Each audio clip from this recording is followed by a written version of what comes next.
کر رہے ہیں تو ہم کاٹ کاٹ کے پیچھے پھینکیں گے علمی طور پہ. اچھا لیکن ایک چیز مسنگ ہے اور عوام بھی یہ کہہ رہی ہے. مثلاً پیر مہر علی شاہ صاحب پروردگار کروڑوں رحمتیں فرمائے ان کے اوپر مناظرہ کرتے تھے, میدان میں آ جاتے تھے قادیانیوں کے خلاف بھی, اور پھر ایک تاریخ ہے اولیاء اللہ کی.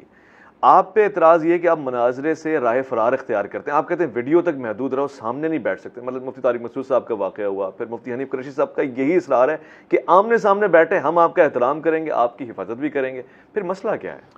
مفتی طارق مسعود صاحب کا جو معاملہ ہے وہ الگ سے ہے, اس کے اوپر میں ویڈیو ریکارڈ کروا چکا ہوں, وہ چیز ہی کچھ اور تھی. اور ابھی بھی کسی کو شوق ہے وہ آ جائے. پیر مہر علی شاہ صاحب جب نکلے تھے غلام احمد قادیانی دجال کے مقابلے پر, تو انہوں نے کچھ چھوٹو تو لانچ نہیں کیا نا, خود آئے تھے نا. تو لگائیں گے اپنے بڑوں کو ہوا, نکالیں بڑے, ہم تو کہہ رہے ہیں. اور یہ ان کی خواہش پہ میں نے کبھی رائے فرار نہیں کیا. میں یہ کہہ رہا ہوں کہ اس وقت صرف مولانا فضل الرحمان صاحب کے ہاتھ کے اوپر 5 لاکھ علماء کی بیعت ہے. صحیح. میں ان میں سے کسی عالم کے ساتھ بات کرتا ہوں, 5 لاکھ اور آئیں گے. 5 لاکھ ہیں میرے پاس. تو عمر نو بھی ہو ختم نہیں ہوگا, تو ڈائریکٹ فائنل کھلاؤ مجھے. تمہارے عقیدے کے اوپر برا وقت آیا نا تو بڑا لانچ کرو نا. ہمارے صحابہ کرام پہ جب برا وقت آیا غزوہ حنین میں, بخاری مسلم میں ہے, صرف 80 بندے نبی علیہ السلام کے ساتھ رہ گئے, تو آپ اکیلے آگے بڑھے. انا النبی لا کذب انا ابن عبد المطلب. تو یہ بھی نکالے نا. میں ہوں مفتی مریب الرحمان, اس میں کوئی شک نہیں. میں ہوں بریلویوں کا امام. میں ہوں مفتی تقی عثمانی, اس میں کوئی شک نہیں, دیوبندیوں کا امام.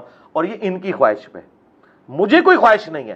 چونکہ یہ کہتے ہیں کہ حق پہ ہونے کی دلیل یہ کہ انجینئر سامنے نہیں بیٹھتا, اس کے پیچھے ریزن یہ نہیں کہ میں بیٹھنا نہیں چاہتا. میں کہتا ہوں بڑا لانچ کرو, بڑے کو بٹھاؤ, اور بڑا بیٹھے تو مسئلہ ختم ہو جائے گا. لائیو بیٹھتے ہیں, آپ بے شک اس میں اینکر بن جائیں, ویڈیو ریکارڈ کروائیں, مجھے تو کوئی اعتراض نہیں. آئے آپ ہم سے گستاخانہ عبارتوں پہ بات کریں, عقیدہ ختم نبوت کے اوپر بات کریں, عقیدہ توحید کے اوپر بات کریں, ہم اسی طریقے سے اپنا علمی دلائل رکھیں گے. لیکن چھوٹوں کے ساتھ اگر بیٹھیں گے تو چھوٹوں کی تو پارٹی ہے. اس وقت مفتی حنیف قریشی صاحب تو ایک چھوٹی بریلویت کی ایک پارٹی کو ریپرزینٹ کر رہے ہیں نا. جو ڈومیننٹ پارٹی ہے وہ تو اشرف جلالی یا الیاس قادری پارٹی ہے نا, وہ تو یہ ایک دوسرے کو ناسبی اور رافضی کہتے ہیں. یہاں پہ بھی اگر مشترکہ کوئی بڑی شخصیت ہے وہ مفتی منیب صاحب ہے.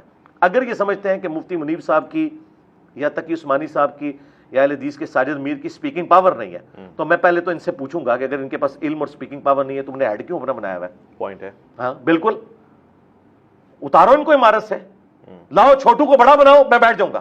آج اپنا چھوٹو لانچ کر کے اسے بڑا بناؤ اپنا, اور کوئی یہ سب سے بڑا ہمارا ہے. اور مفتی منیب صاحب ویڈیو میں آ کے کہیں کہ ہاں ٹھیک ہے میں دستبردار ہوتا ہوں, میں نے اب یہ بڑا لانچ کر دیا اپنے فرقے کے لیے, میں تیار ہوں بیٹھنے کے لیے. جس کے پاس سپیکنگ پاور ہے. اگر دیوبندی سمجھتے ہیں الیاس گھمن صاحب بیٹھ سکتے ہیں, لے ہیں ان کو. طارق مسعود صاحب کے بارے میں تو ان کے علماء کہتے ہیں ان کے اندر اس طرح کی گٹس نہیں کہ اختلافی موضوعات پہ بات کر سکیں. اس وقت بھی ان کو علماء نے منع کیا تھا کہ آپ وہاں نہ جائیں. تو میں نے علمی جواب دیا. ان کے یہاں آنے کے بعد جو میں نے ریبٹل کیا ہے, الحمدللہ سینکڑوں نہیں ہزاروں دیوبندی ریورٹ ہو چکے ہیں. ہماری لائف سٹوری سیشن چل رہے ہیں, آپ آ کے خود سن لیں. لوگوں کو پتہ ہے کہ دلائل کیا ہے. تو مجھے بیٹھنے میں کوئی آر نہیں. میں کہتا ہوں کہ کس کے ساتھ بیٹھوں, ڈائریکٹ فائنل کھلاؤ.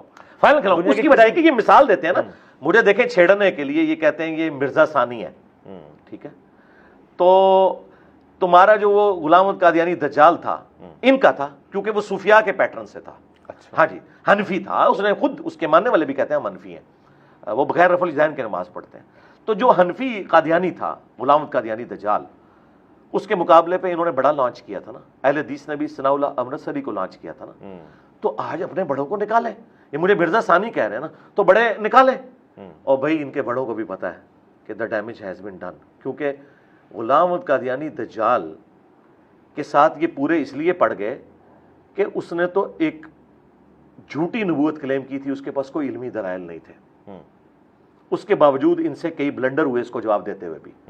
یعنی تحقیق الحق فی کلمت الحق میں پیر مہر علی شاہ صاحب کہہ رہے ہیں کہ چشتی رسول اللہ والا واقعہ جو ہے نا, اس کو تم دلیل نہ بناؤ, وہ ایک معرفت کی بات تھی. انہوں نے بھی اس واقعے کو غلط نہیں کہا, انڈورس کیا ہے. انڈورس نہیں کیا نا, انڈورس کیا ہے کہ درست ہے وہ واقعہ. وہ کہتے ہیں تم اگر پڑھاؤ گے تو کفر ہوگا, اچھا ہمارا بابا پڑھائے گا تو جائز ہوگا.